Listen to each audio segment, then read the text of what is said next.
गणेश जी को मिला हाथी का सिर।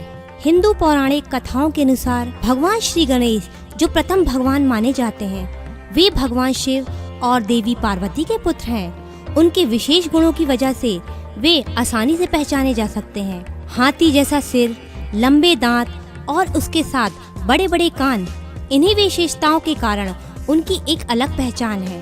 क्या आप लोग जानते हैं श्री गणेश भगवान को हाथी का सिर कैसे मिला?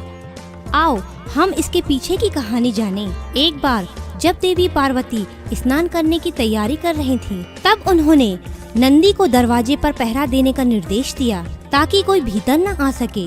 कुछ देर बाद ही भगवान शिव वहां आ पहुँचे और उन्होंने नंदी को बाहर खड़ा पाया। भगवान शिव के प्रति अपनी वफादारी के कारण नंदी उन्हें भीतर जाने से रोक न सके। इस घटना से आक्रोशित होकर देवी पार्वती ने मन ही मन ये तय किया कि उन्हें भी अपना एक रक्षक चाहिए। जिस तरह नंदी भगवान शिव के प्रति वफादार है, वैसे ही उन्हें भी कोई ऐसा चाहिए जो उनके प्रति वफादार रहे। एक दिन जब देवी पार्वती स्नान की तैयारी कर रही थी, तब उन्होंने अपने लिए एक रक्षक बनाने का तय किया। उन्होंने अपने शरीर पे लगे हुए चंदन, हल्दी और तेल के लेप को उतारकर एक लड़के के आकार के पुतले का सर्जन किया। फिर उन्होंने उसमें प्राण भरे और उसे अपना पुत्र गणेश ऐसा नाम घोषित किया।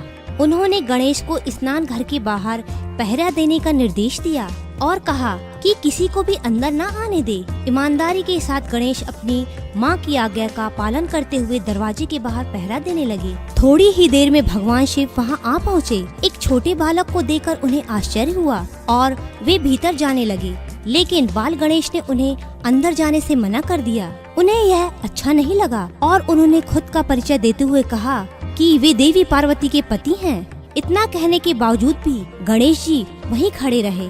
उसकी इस जिद से शिव जी अत्यंत क्रोधित हुए। उन्होंने तुरंत ही अपना त्रिशूल निकाला और बस एक ही वार में गणेश का सिर धड़ से अलग कर दिया।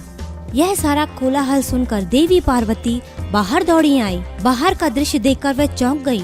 अपने बेटे का बगैर सिर का शरीर देखकर उन्हें विश्वास ही नहीं हुआ। जो कुछ भी हुआ उसे देखकर वे बहुत क्रोधित हो गईं और क्रोध में आकर उन्होंने पूरी सृष्टि का विनाश करने की धमकी दी। देवी पार्वती का यह ऐलान सुनकर वहां मौजूद सभी देवी देवता भयभीत हो गए। उन सब ने मिलकर देवी पार्वती को समझाने की बहुत कोशिश की कि वे अपने शब्द वापस ले लें, लेकिन उनकी सारी कोशिश नाकाम होती देखकर स्वयं ब्रह्मा जी ने देवी पार्वती को अपने शब्दों पर गौर करने की विनती की।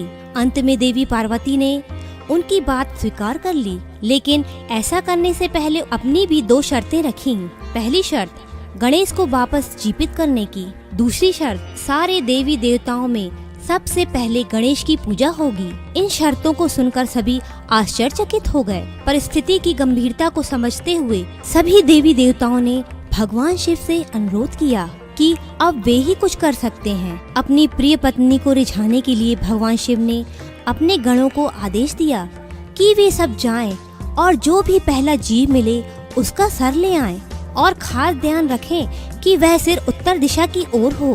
तुरंत ही सारे गण ऐसे जीव की तलाश में निकल पड़े और कुछ ही देर में एक हाथी का सिर लेकर वापस लौटे। शिव जी ने वह सिर गणेश के शरीर से जोड़ दिया और अपनी अलौकिक शक्तियों से उसे फिर से जीवित कर दिया। उन्होंने गणेश को अपना पुत्र घोषित करते हुए उसे अपने गणों का नेता भी बनाया और इस तरह गणेश को गणपति यह नाम मिला।